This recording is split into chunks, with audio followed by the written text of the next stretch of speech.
This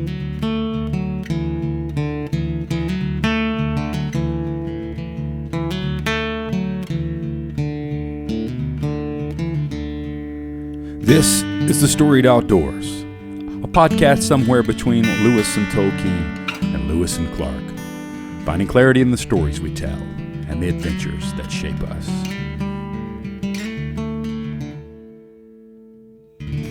Courtney, welcome to the Storied Outdoors. I'm so excited that you joined us today.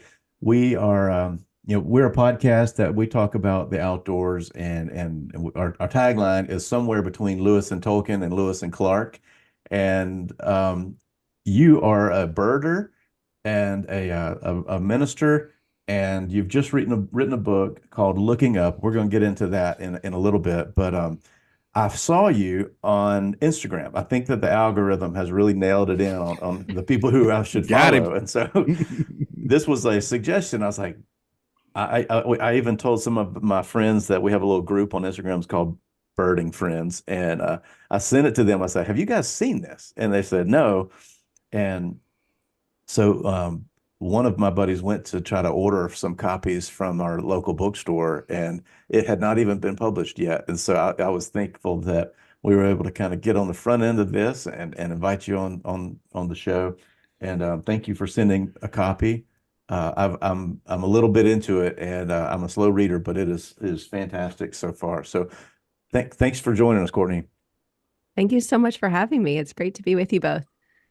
So tell me a little bit about birding. Like, is this a new hobby? Is this something that's kind of been in the background in different ways? So how did you get into this?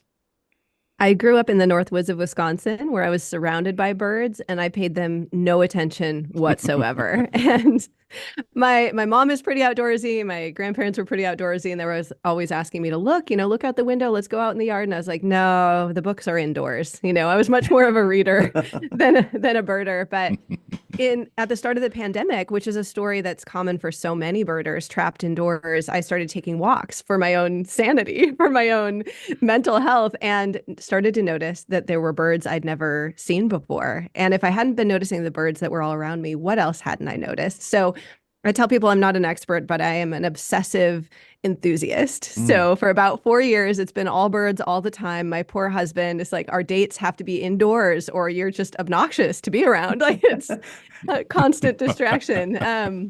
But it is such a gift to discover that they've been there all this time. I listened to your first episode of your podcast.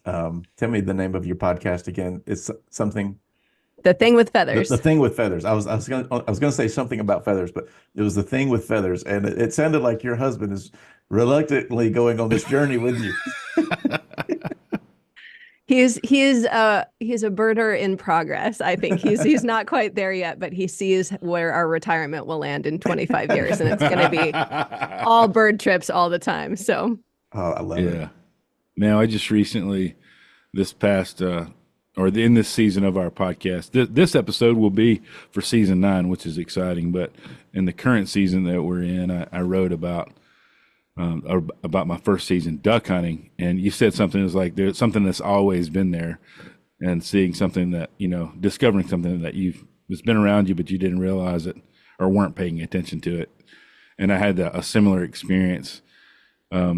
I was standing in my yard, late in this after the season was over, and I heard wood ducks fly over my house, and I was like, "Oh, those are wood ducks!" But they've been doing it for years, hundreds of years, thousands of years. And but I was oblivious to it. But now, now I'm like dialed in to seeing and hearing those animals. And so I similarly, I've enjoyed birds, for the majority of my life. My dad's was always loved photographing hummingbirds. He loved seeing hummingbirds. And so growing up in South Alabama, we were surrounded by the outdoors and loved seeing birds of all, always looking for, anytime I'm on a road trip, I'm looking to see how many hawks I can spot sitting on fence posts or light poles or what have you on the side of the road. But they're everywhere, and they're so unique and they're so beautiful. And so I can see why that discovery, it's easy to get obsessive over it. But it's also kind of stereotypical. It's funny. Like now I see some of these memes are like, as soon as you turn a certain age, you start paying attention to birds. And like, it's sort of funny, but then I'm like, I feel seen. 1,000%. And I'm a little bit regretful that the lightning didn't strike me earlier when it comes to birds, because in doing my podcast, I talk to a lot of young birders, and they have so much knowledge and experience and are getting to enjoy it for longer. So now the rest of us just have to catch up. But I think if you live long enough, birding will come for you. Oh, that's so true. I'm jealous of one of our best friends, Hugh. He had an ornithology class in college, and I was just like, oh man, I didn't even know that word existed in college. And just to be able to kind of identify these birds and identify the different, the sounds they make just by hearing them and seeing them. I don't know. It's fascinating, and I'm trying to get my daughter and my son to kind of get into it a little bit too. So Yep. My son now goes outside and is like, I hear a woodpecker, Dad, because we have trees all around us, and so he always gets excited about a woodpecker. So every now and then, a huge one of I never can say it correctly, pileated. Is that how you say it, Brian? Is that right? yeah, that's how I say it. Anyway, they're enormous woodpeckers, and sometimes they sound like a jackhammer in a tree, in those hickory trees in my yard. Whenever he hits those things, pretty cool.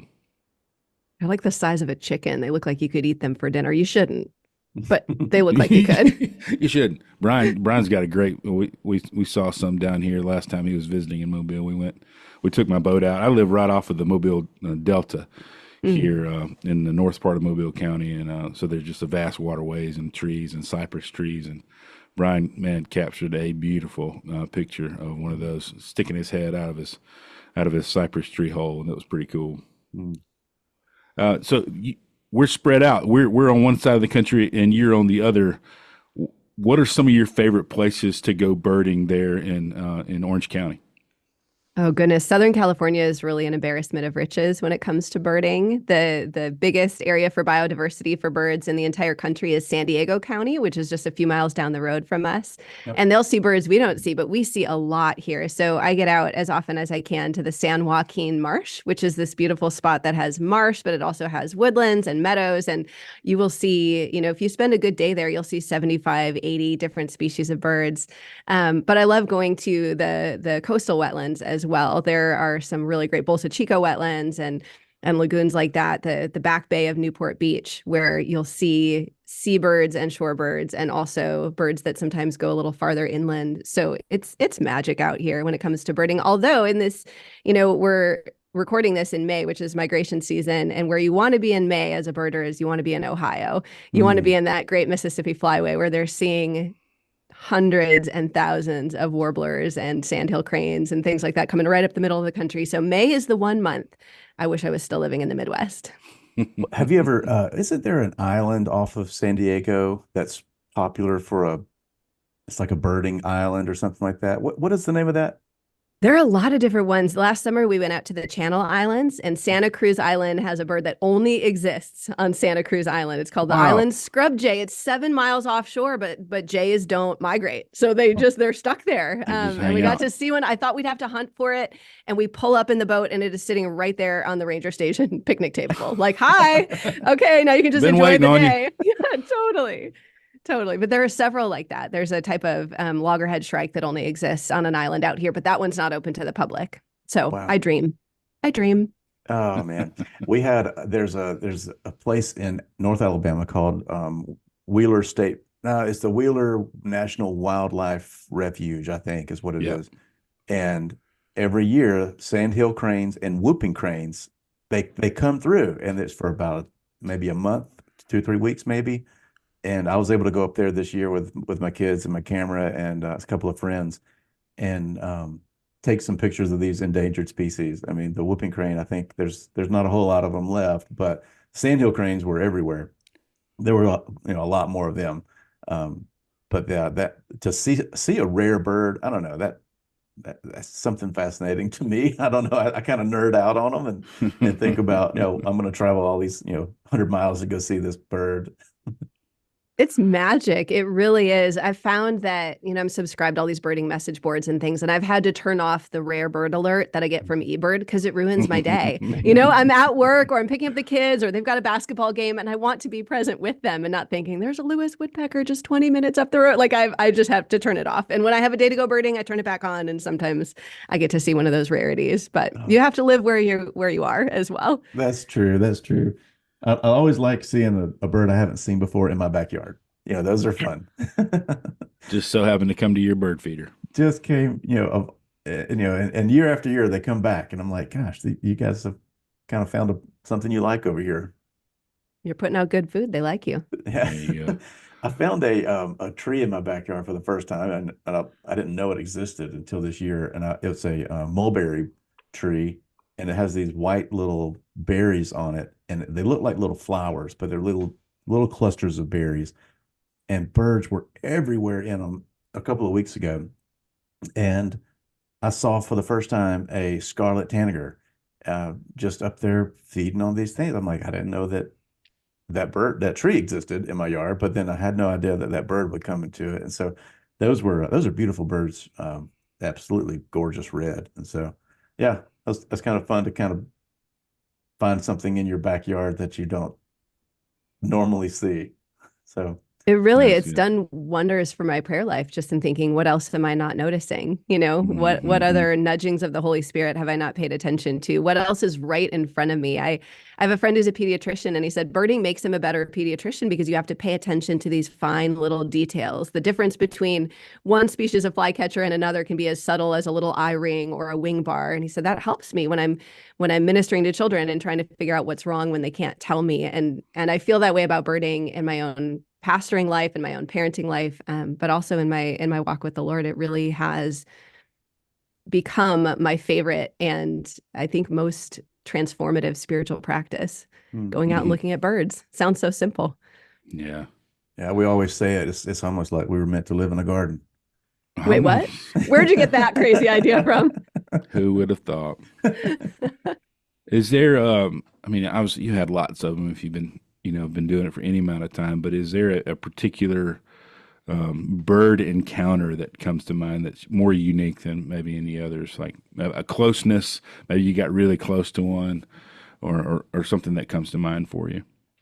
I love that question. I go birding fairly often. I was out with the kids yesterday. Yesterday was Mother's Day, and I said what I want is to go birding and no complaining, and they did pretty well. But at one point we were looking for these rare buntings out here. We have lazuli buntings. They're beautiful. They're this Tiffany blue color. I hear them all the time. I've yet to see one. So that was our goal. We were hunting. We had our binoculars, and we never did find them. We looked and looked and looked and searched and searched. And we had all our apps open. But at one point we all looked up, and sitting in the tree 5 feet away from us was this beautiful black crow. And it was this moment of encounter. They don't usually get so close. They don't usually stay so still. And you might say, well, it's just a crow. But being that close to a wild animal with my kids was this beautiful, profound moment of feeling seen by God and being reminded that sometimes we're seeking one thing and we're gifted another. And if we can be open to receiving that different thing, that other thing, there's blessing to be found. So it was really sweet. It was just my boys and I. We have 3 kids, and our daughter wanted to stay home with daddy, which was good because she has no volume control. It's hard to bird with her. She's growing into it. But what I love about birding is you will often be seeking something and be handed something totally different. And that for many birders is very hard. For me, sometimes is very hard, but it is a good lesson of the world just being charged with the grandeur of God and us being seen by God. And one of the best experiences in birding is when you're out looking for something and you realize something else is looking at you. This crow was watching us as this symbol and example of how faithfully God is watching us and how God is often much more near to me than I feel or expect. So we didn't see the rarity and we did see the crow, and it was a beautiful day. What is it? What's that phrase? It's a God wink. Yeah. Have you heard that? It's like, God didn't have to make these beautiful colors on these birds, but he also cares for us, and he wants us to enjoy himself and his creation. Have you been tempted to try to go to Oregon to see the blue rock thrush? Did you I've hear? been tempted to go so many places. My husband's always like, our family budget does not extend to whimsical trips to Antarctica. And I'm like, I know, but a girl can dream. But yeah, that blue rock thrush. And the person who took the photo was not even a birder. They just No. thought, oh, this looks Look at like that an cool bird. unusual bird. And the message boards went berserk because these are not native to America. There's never been one seen in Oregon. I'm Wow. always tempted to get on a plane. And then I remember I have things like a job Oh and yeah, that's responsibilities. But yeah. someday. My travel budget really doesn't support my birding habit. Golly. That would be nice though. So if you're, you mentioned the person who took the picture of that bird was not a birder. Um, what are maybe some equipment that would help someone who was maybe looking at getting into birding? So the difficult thing about birding is it is a gateway drug into bird photography, which is a very, very, very, very expensive habit. So I'm not Oh, yet a bird photographer. we know, sister. I'm there. But I there. can see that journey. So I always just encourage people, get a good hat. You don't want the sun in your eyes. Get a decent pair of binoculars. The Audubon Society has a good page of binocular recommendations, and they start at like $5,000. Don't start there. Start at the affordable but usable but practical. Yeah, but you can go birding with just your ears and a decent pair of binoculars. The app I tell everyone to download is called Merlin. It's a free bird ID app. You guys are nodding, Merlin. I'm an evangelist for two things in this life: Jesus and Merlin. Yeah. I mean, this is our people. Yeah, totally. But the great thing about that is it's totally free. It's run by experts. There are no in-app purchases, so you can let kids run wild with it. And that often is the quickest way to get kids into birding is they think there's nothing in the yard. They pull up Merlin and they realize, oh my goodness, there are 12 different species of birds. This is amazing. What else can I learn? So really with those three things, you're unstoppable and you can grow from there, get your good birding scope. I recommend a good pair of shoes because even if you think there's a trail, you're going to hit some mud. And I have ruined some really nice sneakers. Just get yourself a pair of shoes you don't mind getting ruined. Bug spray. Yeah. But it's pretty simple. It's a really affordable hobby to get into. You can rent binoculars at a lot of Audubon societies. They'll loan them out to you for free. So it doesn't even have to be that few $100 outlay to get started. Anyone can do it. That That's Merlin cool. I app, didn't know that. yeah, I mean that Merlin app. My daughter and I will sit, and my son will sit in our backyard and just there's a feature on it that you can just do record, like the audio and the sound ID. Yeah, the sound ID. It'll pick up these different birds, and it's like, man, I had no idea. I've never seen these birds, but they're coming through, and they must be up high in the trees and all that. And my kids get real excited when they see one or they hear one. And it's a fun family thing to do that's very low entry into the outdoors. I mean, you can do it on your porch, It is. And once you know those sounds, then you know what those birds look like, you will start to see them, which is the fun part. You thought they weren't there, but once you're looking for a yellow warbler and those tend to be at the top of the tree, suddenly you're finding yellow warblers at the top of the tree. My friend Jeff turns on his sound ID on his phone and just leaves it out in his backyard. He calls it his crab trap. It's like, just going to see what I get. I'll check it in a couple hours. Like, all right, dude. And he's heard things that he wouldn't hear if he was sitting in the backyard because some birds are really shy. So it's been really fun for him. Well, that's what I do. I'll turn mine on. I'll take walks around. I work at Samford University, and I'll take a walk around our campus and have it on the whole time. And then when I look at it at the end of my walk, I'm like, oh, look at that. How many birds were on that list and that walk? It won't work if you go on a walk with my 5-year-old. You'll hear nothing but her. But if you go alone, what were you going to say, Brad? I'm sorry. There are so many, and I think that's the thing that one can be a little overwhelming, but then also just point to just the vast diversity of creativity that we see. Especially if you get up close to any of these creatures.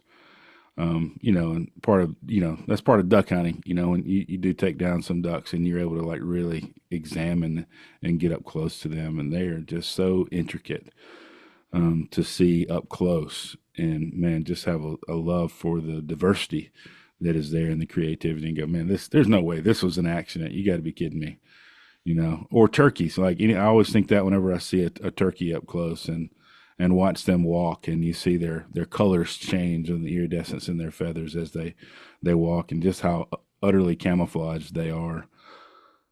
And you're like, man, that's some serious creativity that happened there. That's not just it didn't just happen.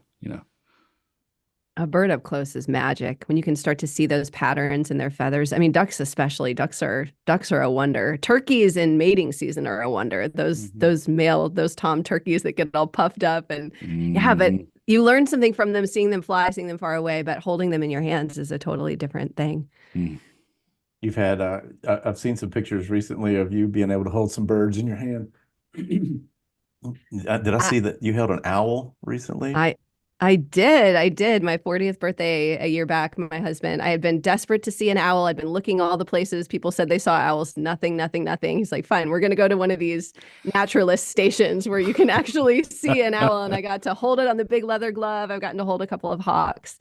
I'm looking forward to doing some bird banding, which I've never gotten to do before, volunteering at a bird banding station. They track them for science, but there is nothing like it. I held a snowy owl, and to see Mm. these delicate tiny feathers around its face that were like snowflakes, and the different colors of cinnamon and brown and tan in its feathers. I mean, there's nothing like it. And it reminds you that this is a wild animal. I mean, we're in California. We had to sign so many waivers before we held that I owl. It's imagine like, so. if it rips your face off, you will not sue us. And it could have, it straight up could have. And it was a good reminder that wild things are wild things. And this one was, Mm. being rehabilitated, so it couldn't be out hunting. But yeah, don't bring it home to meet the children. That's so funny. We had a guest early on, and she's a dear friend of ours. She's a runner, and Her name's Courtney too, by the way. yeah, her name's Courtney also. So she had an owl in her neighborhood that kept attacking her in the early mornings, and it was I think it Well, was going after her she had her ponytail. ponytail up in her hat, and when she run, the ponytail would bounce, and so I guess it simulated some kind of, you know, some kind of something it wanted to eat because it would fly down. Man, and she hates owls. Yeah, she hates them. So Very anytime good. Brian or I post photos that we've taken of owls, she's like, "Get that out of here. Get that off your feed. No, I don't want to thank see you. that evil creature." And they are silent. They have done Oh studies yeah. trying to pick up the flight of an owl. Like most sophisticated microphones we have, they're quieter than silence itself. So that poor other Courtney is out jogging, and you don't hear that thing coming. Nope. It's on you. Oh, Woo. No thanks. wow. I like owls when they are at a distance or on a leather glove. Well, Man. Brad is incredible at being able to call one up, a barred owl. He has a he has a really good voice for that, and I have some in my backyard too. And it's barred owls are just kind of hearing them as the sun's going down, just starting to get through their call. It's pretty magical in the evening. Do we get to Yeah. hear it? You can't say you have a bird call and not demonstrate. All right, let's see. Well, hey, and also I got to practice a lot because a couple years ago, 2 years in a row, we had a pair in our neighborhood nest in a tree and then have owlets, and so we got to watch these owls grow up, and we had a Hmm. bunch of it felt like once in a lifetime pictures of baby owls, and to see them grow and to see them start to branch. It was so much fun to watch them. So every evening, they would talk, and the parents would locate the little babies because they would be starting to fly and branch to different, so they would be spread out all over the neighborhood or all over their trees, and the parents would call and they would locate them. It's also real helpful turkey hunting, by the way, because Hmm. it's a locator call for turkey hunting, and you can get a turkey to gobble in the morning with an owl call because they start to call in the morning too. I So it's love the it. classic "Who cooks for you? Who cooks for you all?" Right? So it's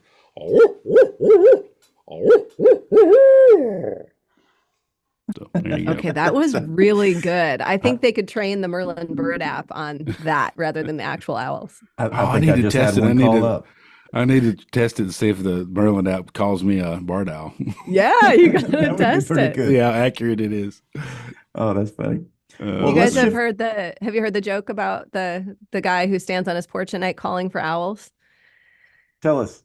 So they're two farmers. They live about a mile apart, and the farmers' wives are comparing notes. And one says, "Yeah, at 8 o'clock every night, my husband stands on the porch and calls to the owl, and the owl calls back." And the other farmer's wife says, "No way, my husband does the same thing." So I'm glad you saw the owls, Brad. Proof of life. Yeah, It no, wasn't just your neighbor. Now I do have a neighbor I think I've messed with before. So Oh, that's funny. because you can tell. I mean, I can tell if it's the difference between an owl and somebody. And I was like, I think that's my neighbor. I'm going to mess with him. Just a real quick aside. Sorry if you're listening, neighbor. It's me. It's Brad. My brother-in-law and I were going hunting one time, and we kind of got to this Y, and he goes left and I go right. And at 15, 20 yards into the woods after we separated, like a screech owl Oh, calls out.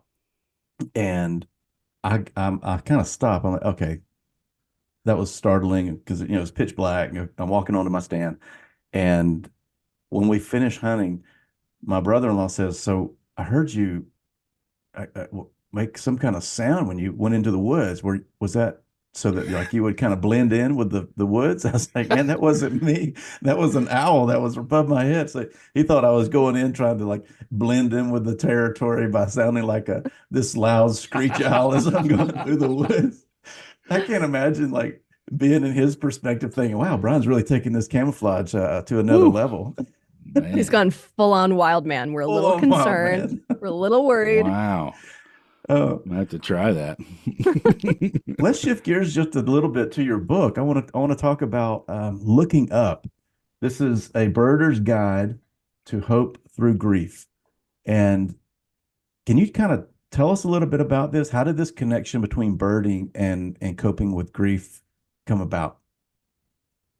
It's amazing how many people got into birding because of a season of grief, whether that was the pandemic or the death of a loved one or their own difficult diagnosis. I hear this story from people on my own podcast and in my ministry time and time again. I wasn't into birds, and then, I was going through chemo and I could just sit by my window. I didn't have any energy, and I noticed they were there. And for me, the connection between birds and grief was both getting into birding during the pandemic, but also traveling through the end of life with my grandfather, who was part of that outdoors heritage in my life. And he wasn't really a birder. He had feeders out. He was always at war with the squirrels, but he was a fisherman, and he was always happier outdoors and in solitude. And I feel a real kinship to him in that. So as I walked through the end of life with him and went back to Wisconsin to visit, it all kind of came together with that practice of birding. And then in my own grief practice, the practice of birding was one of the things that helped me process my own grief and carry my own grief and walk through my own grief. And I realized that that's a little bit of a universal story as well. So the book kind of came to me. It's the first book that I really felt I have to write this book. This book is going to stand between me and anything I do after it. I have to write this book. And the reception has been really dear. I've been a recipient of many, many people's grief stories and birding stories and the ways that birds have carried them from one side to the other of their deepest grief. So yeah, it's been a joy seeing it kind of flap its wings out into the world in the last, it's only been out for a month now. When this airs, it'll be out for longer, but it's been a fun journey. That's great. It made me, when we started sort of kind of preparing for this conversation, it made me think, Brian, back to Sean Dietrich. Mm-hmm. And he would always, they would go on like bike rides or different things on the anniversary of his father's passing. And he would always see, Brian? Was it a herring? I think it was a heron. Yeah. A gray heron? And like every time it was like a gray heron he would see it on that particular day. And it was, pitching back to what we said earlier, it's like a little wink, from the Lord, I'm with you, here's this, kind of an iconic Southern bird, but you don't see them all the time. But if you're looking, maybe you do, but he would always see them on that day, and it made me think about, as we talked about this, that was the very first thing that came to mind for me was Sean seeing those on those particular days. Is there a time in your own life, where you've navigated, grief now with birding? It was surprising to me how different it was to walk through grief alongside people as a pastor, because we have a lot of death in our church and we do a lot of funerals, and particularly in the pandemic, how complicated that was with distance and things like that. But it surprised me how different it was when it was my own grief. when it was my own family, that it just hit different. And one of the things that was hardest for me was there were days and weeks where I struggled to pray. The words just weren't there. And so birding for me became a deeper and different way to pray. I would take my grief out into the trail and I would just walk and I would say, God, I'm here and I don't have a lot of things to say and I'm not sure what I need from you, but I'm here. And in those moments, in those footsteps and in that bird song and in being out and away and outdoors and, so many sciences and from psychology to biology prove that being outdoors and looking up and being in the light of day have all of these great benefits for us. And so even if it was just that, letting God meet me in the sunlight, letting God meet me in the bird song, little by little, that grief started to lift, and it will always be with me. You two have lost people, it doesn't go away, but it does shift in a way that it becomes easier to carry and easier to bear. So, my grandfather died the Wednesday of Holy Week, and I flew back and we had our Good Friday worship service all about the death of Jesus. And it all hit in a different way, talking about anguish and death, having just been at the bedside, watching anguish and death, and that hope of resurrection. Then a few days later hit in a deeper way as well, that this is not the end of this story. I've often thought about death and grief as something that really, it doesn't get easier. It just gets more familiar. And you're able to kind of understand it a little better and understand how you deal with grief, and how I deal with grief may be different than how Brad or you deals with grief. And there's grace in all of it. And there's ways we can walk alongside each other with our own stories and being able to say, hey, this is what happened, or this is what might happen, or this is going to be how maybe you'll experience this. This is how I did it. And it may be different for you, but it also may be the same. And having that commonality of something as simple as birding to kind of maybe shift the gaze a little bit from our own pain to something that, man, God is still present and loves us, and this still wants us to enjoy his creation in a unique way. That's really neat. I cannot wait to finish reading through it. I'm only a few chapters in, but it is it's great stuff.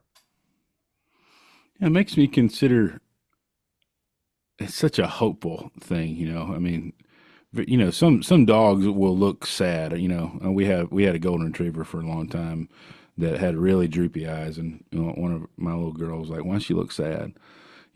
But birds always kind of look bright and happy and alive. They don't have that sort of, some of them may have a look about them that looks like they're about to talk to you, like the owl will kind of look at you like it's about to say something, that you would understand, but they always look happy and they always look very hopeful.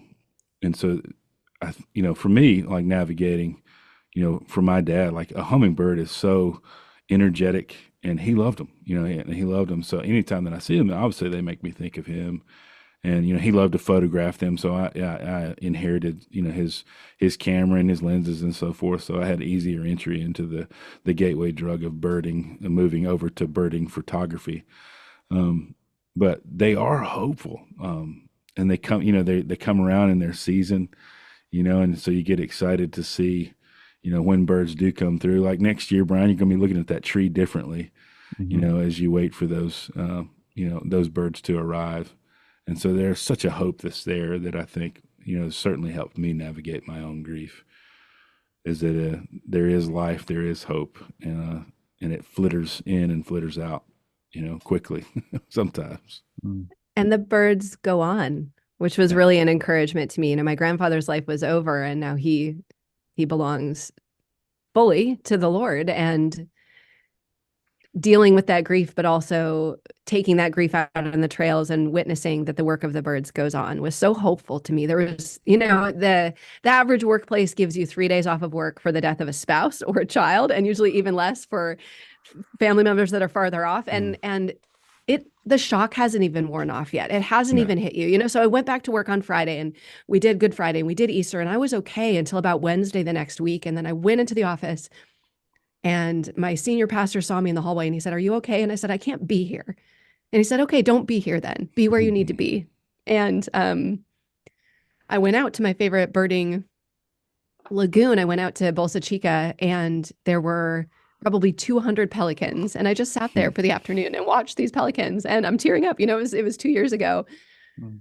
But pelicans are fishermen. And my grandfather was a fisherman. And I just felt very seen and held by God. And to be in an outdoor space that was big enough for my tears, that was big enough for my anger, that was big enough for my frustration. And then the next day I was able to go back and I was okay. And that's how grief hits you. You have to take the moment. Yeah, it's never far away. No. And it doesn't last forever in the different states that it shows up. Wow, that's beautiful.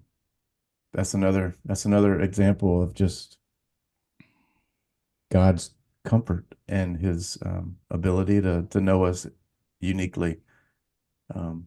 You needed to see those pelicans. No, Regal. They get a bad rap down here on the Gulf Coast, the old pelican, but I like them. I think they're cool birds. Yesterday, I was Pterodactyls. Yeah, they are. Yeah. They're kind of scary. I was driving across we have a bridge going across the Mobile Bay, and it was super windy, and there were several pelicans that were just like right next to the bridge, or just kind of riding like right parallel to the vehicles. They're going about the same speed, it seemed like, and they're just coasting on. I was like, man, that's such a cool looking old bird. They kind of look grumpy though. I will say that they look a little grumpy. They are. They're prehistoric looking. And I think that's one of the things that helps in grief too, is the knowledge that you'll need different things on different days. And Thursday I was back in the office and I was fine. And Wednesday I wasn't fine.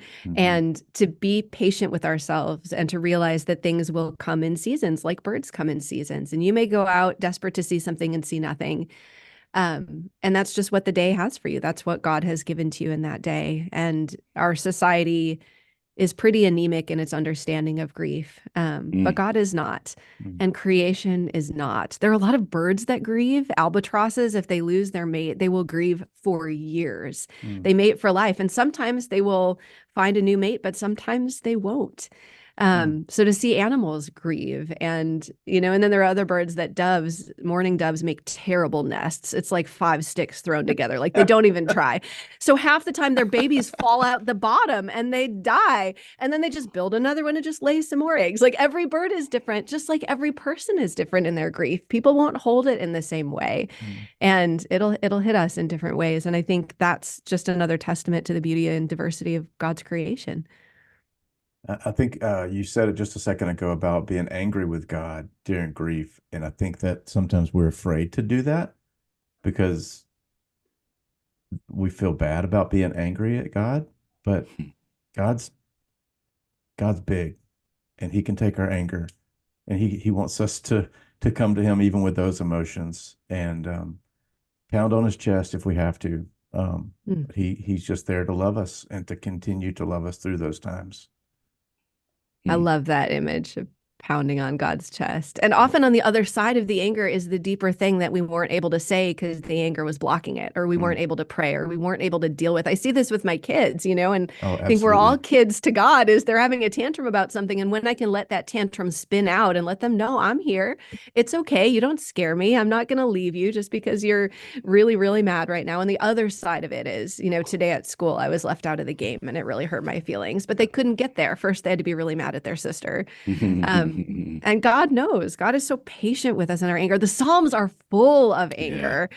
They're full of anger. This permission, like bring your whole self to God, and God will answer the prayer in the way that it needs to be prayed.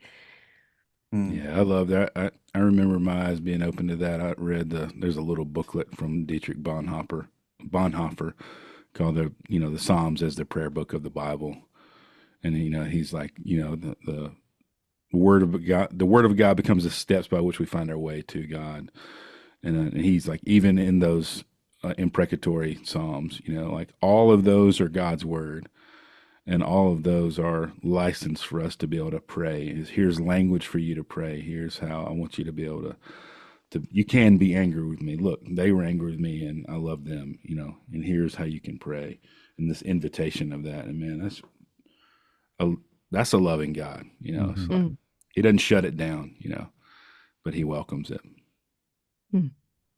What do you hope that people will take away from your book? I hope so many things. I hope that they would feel that it's a gentle invitation to walk their own road of grief, whatever that road might look like, and a gentle invitation into the world of birding, whether or not you're a birder. I think you'll find some little steps into birding in the book. But more than both of those things, my hope is that folks would find the love and gentleness of God in those pages, because I think that was what surprised me most in that season of grief, was how gentle God was with me. And often, I tell myself there are things I should do and I need to try harder. And I grew up in the church, and I grew up in the let's read a Bible in the year and let's do our devotions every day. And I'm grateful for those things. Those taught me the scriptures. That is all in my heart. But there was a lot of striving. Mm-hmm. And in a season of grief, you're out of energy and you're very tired and everything is harder and worse. And I discovered that God does not come to us in our grief with shoulds and try harder and you missed your devotions 2 days in a row and I'm really concerned about you. But instead, God comes to us with this absolute gentleness, this warm embrace, this reminder that the earth is the Lord's and everything in it. So the book is fairly gentle on the faith space. I wanted it to be a book that folks who do not consider themselves Christians could find their way into. I'm really honest about my own faith, but there's and you should too. There's just, this is what it's been for me. That's good. But that is the hope, is that they would hear that faithful, steady heartbeat of God. I love that, that invitation, because I think that's a large part about a lot of our conversations on this podcast. It's not everybody that we talk to are believers and walk with the Lord, but like for us, our experiences in the outdoors have constantly drawn us to Him, show us things about Him and about His character, and so we're hopeful that we can see, in that conversation, open that door with gentleness and graciousness for people to enter in with us, and not with a should or, you ought to, but man, look what God has done. Look at what He's done in our own lives, and hope, and we have that same hope, that people would join us in that journey of seeing Him working and doing, because it is like, is it Romans 1? We don't really have an excuse, right? When you look at creation, there has to be someone who put this together, and I think something like a mandarin duck is the prime example of like someone put that together. That cannot be chance. It is so beautiful. And birds, I think birds and fish, you're talking about your grandfather being a fisherman. Both Brian and I really love to fish and love to fly fish in particular. And, birds and fish both have so much uniqueness. There are so many different kinds of fish and birds. And so I think both of them really show the vast creativity of the Lord. Especially when you get to see them up close and really examine them, you're like, whoa, that is amazing. My friend Paul Wallace, who's a birder in Georgia, who you should totally have on your show. He's amazing. He's a professor of physics and astronomy. And for a while he was a pastor, and he had a student say, so you used to be a pastor, you have to be careful. He's a pastor, or he's a professor at a public institution, and you can't, really bring God into the classroom. I hear you used to be a pastor. Do you still believe in God? And Paul said, let me show you some duck photos.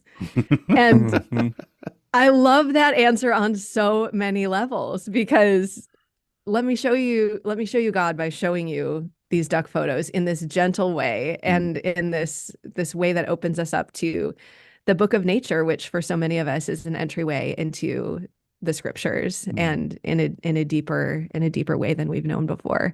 And I want to see his duck photos because he's got it going on with the photography. He's taking it to the next level of the Yes. birder. Yes, for sure. That's funny. Man. Brad and I, we do writing in different ways. Brad, songwriter, and he also writes a lot of the essays here on the podcast. I like to write also, and the process of writing, for me, I end up getting more from the writing, and God seems to minister to me in ways that I didn't really expect. How has writing this book ministered to you? Writing a book is such a push and pull thing in my life. I love it. And then midway through, I hate it and I'm never going to do it again. And why did I do this to myself? And then I finish it and I'm really proud of it, but also I'm terrified people might read it. But what if no one reads it? It's, those are all the feelings. Yes. Yes. And we've been through this cycle often enough that my husband is like, I know now just to wait you out, when you're having one of those big feelings, like just, I love you and I'm here and we've been here before. But what I love the most about writing is it helps me to peel back the layers into the deeper things of life. So much of our lives are lived on the surface, and we're at the grocery store and the kid has a soccer game. And, even at church, so much of it is about making sure the trains run on time and the bulletin gets out and someone proofread it. And to remember that God is just right under the surface. The mystics talk about the thin places, those places where we feel like that veil is almost translucent between the divine and the temporal. And writing does this for me. It gives me the chance to slow down enough and to work on a passage enough that I'm able to get to the nugget that was really there all the time. I'm a writer who weaves in a lot of different sources, so I love the research piece of it. I love for this book spending time with Wendell Berry and Mary Oliver and those outdoor writers who really just speak so deeply to our hearts, Margaret Rinkle and folks like that. So I think the writing process makes me a better pastor. It makes me a better parent. It makes me a better human. And it also makes me really cranky a lot of the time. So it's a mixed bag. Oh, that's great. Well, where can people find your book?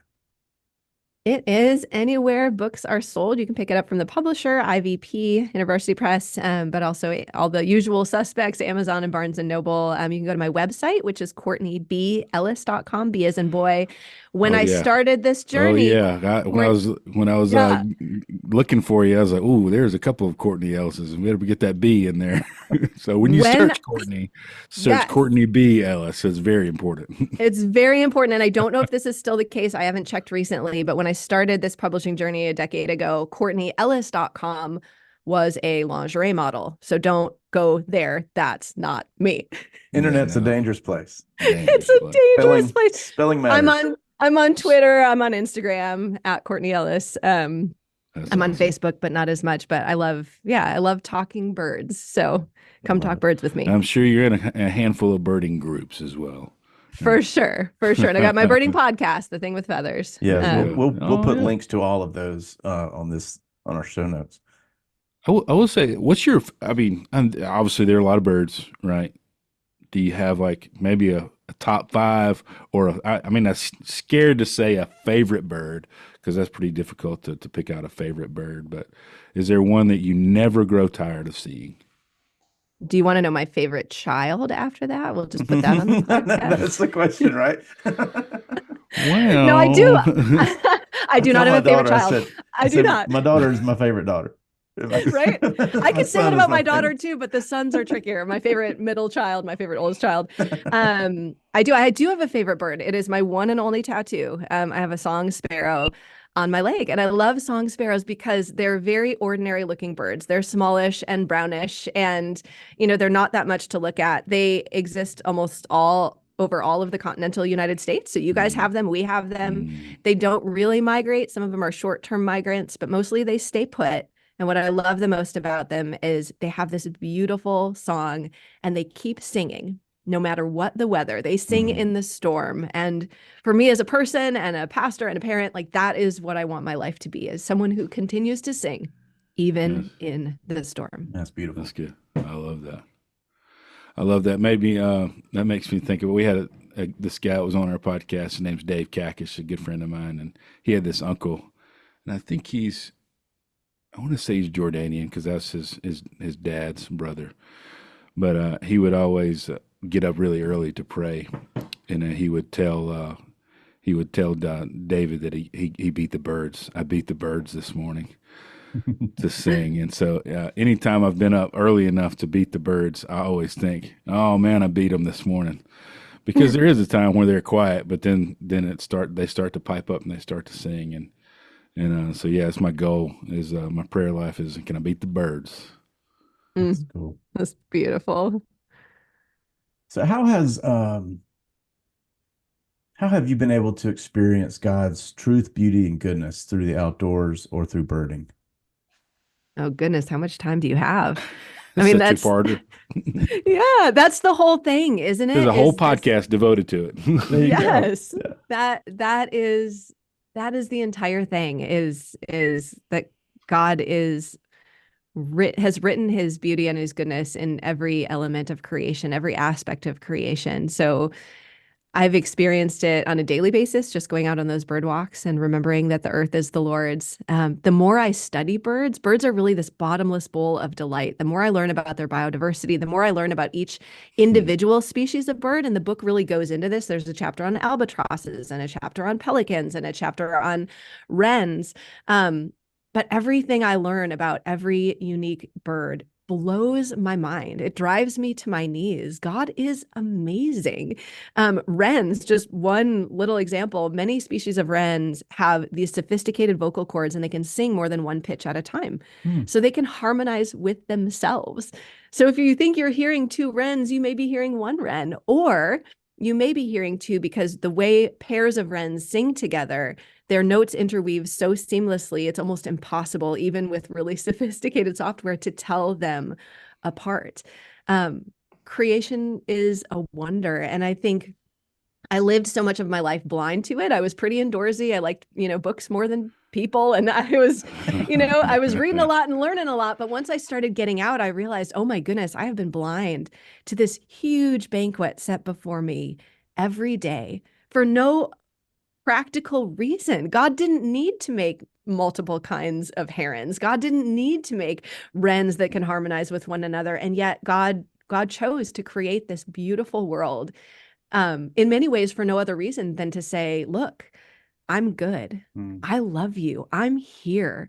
It blows my mind on a daily basis, whether I'm just looking for crows in the parking lot here at church or out on a really fun birding expedition. I think we have lost touch with a book of nature to our own detriment. And the more we can push people in the pews out into their yards and into their local parks and into their nature preserves, there's so much hope there. That's good. When you hear the words from Matthew, look at the birds of the air. They do not sow or reap or store away in barns, and yet your heavenly Father feeds them. Are you much more valuable than they? When you hear that, like, what does that do for you? Well, I think Jesus tells us all we're supposed to be birders, and not enough sinners are out there birding, and it really shows. Just saying.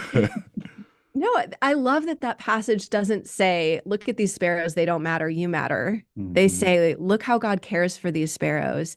And in the same way, they're not storing away in barns but God is feeding them.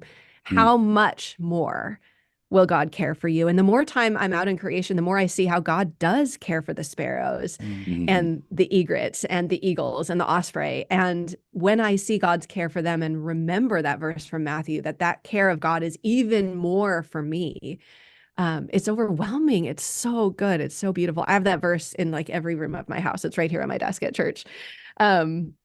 Jesus tells us we're supposed to go birding. So got to get on that. Love your neighbor. Look at the birds. I think you need to have a postcard or something with that on there. Maybe a sticker. Love your Feels like neighbor. a Look sticker. at the That feels like birds. the next sticker needs to be Yes, made. I'll buy that sticker. All That's right, so we'll get on it.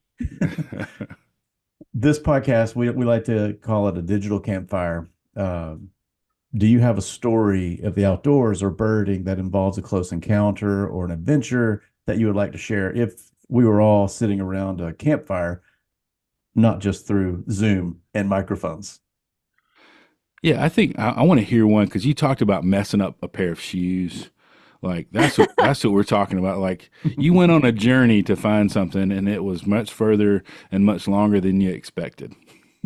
Yes. Do we get s'mores? This is my number one question. Oh Virtual man, s'mores, yes. virtual s'mores. Virtual s'mores. All right. Okay. Hey, no calories though. No calories. Though.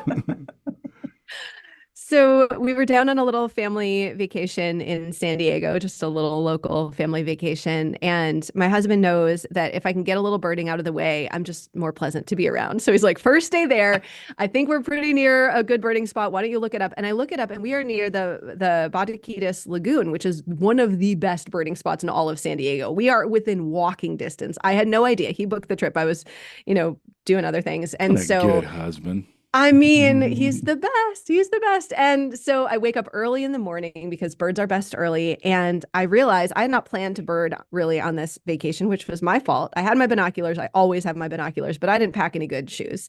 I had my one really nice pair of cool sneakers that I wear to the office. And I was like, well, I'm not going to not go. So I go out to this lagoon, which has a trail, but we have had California monsoon season. We have had rain and rain and rain and rain. And I get about 20 feet down the trail and I realize this trail just disappears into a bog. Like it is mud up to your knees. And I have a choice to make, which is to go birding or not go birding. And we're going to make the right choice there, right? So I go into this bog and I managed to see things like California gnatcatchers, which are endangered and so rare. I've never seen them before.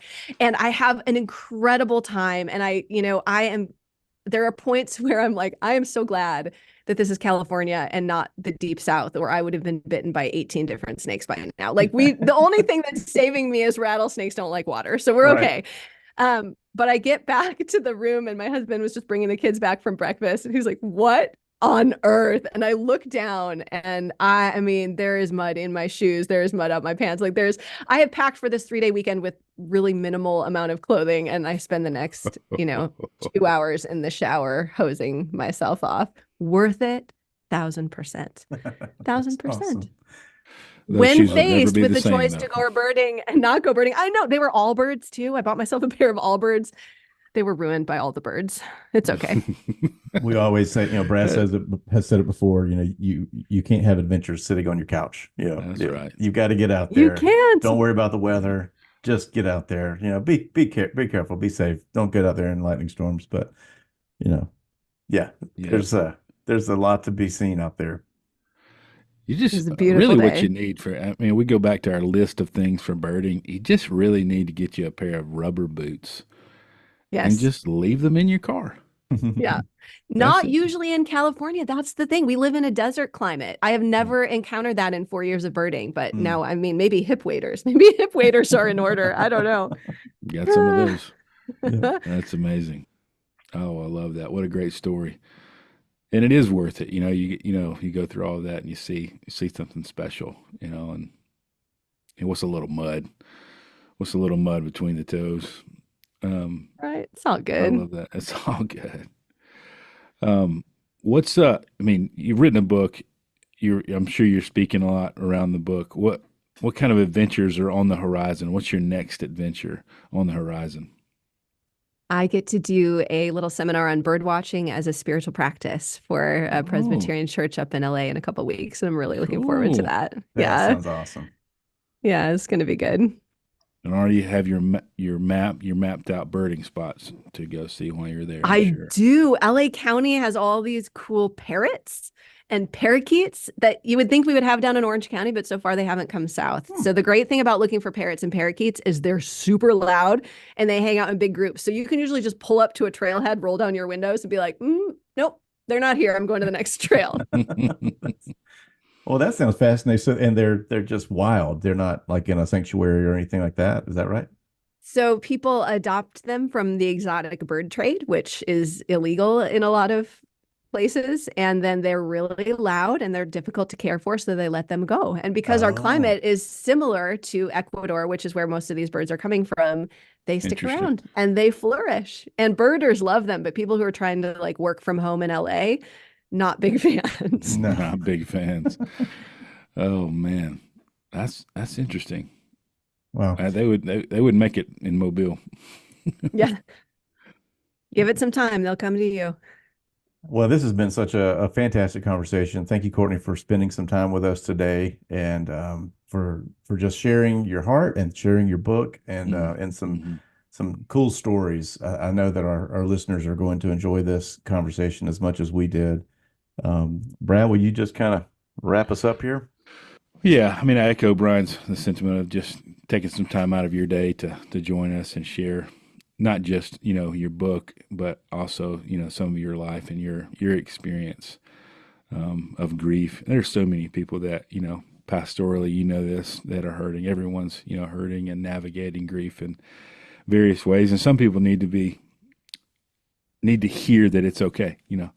That it's okay to grieve, and then they need to. And I mean, we didn't dive into it, but you made mention like you only get 3 or 4 days, for really close. It's a sad documentary on our society today that we don't get an adequate amount of time to actually grieve. Birds do go on, but it takes our hearts a little longer than the birds to get there sometimes, and we should have more time, I think, to really navigate the grief of loss of loved one, especially when it comes to a spouse or a child or whatever it may be that people lose. But it is okay to grieve and to not be okay, but there is a great invitation to go outside and to look up, to see and gain perspective on God does care for those birds, but how much more does he care for you?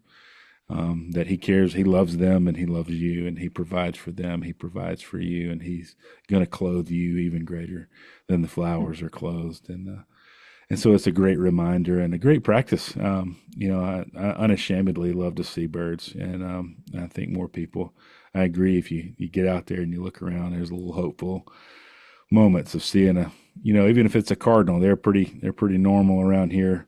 But you hear them chirping and you hear them singing, and they're bright red and they're beautiful.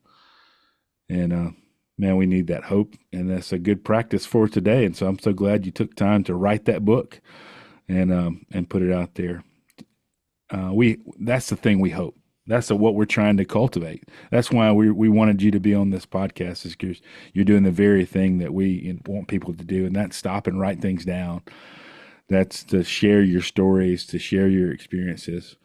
And reflect on those experiences and what God has done and doing in your life through the outdoors. It was perfect to have you on, and so we couldn't pick a better guest than you to join us today and share what you've shared. And we hope it does what you've done, and that's inspire people to write their own stories and share adventures in the place we love to call the Storied Outdoors. Well, thank you so much for having me. What a joy to be with both of you today. If you've enjoyed this podcast, please take some time to leave us a review, or better yet, share it with a friend. We hope these stories encourage you to write your own stories and share your own adventures in the Storied Outdoors.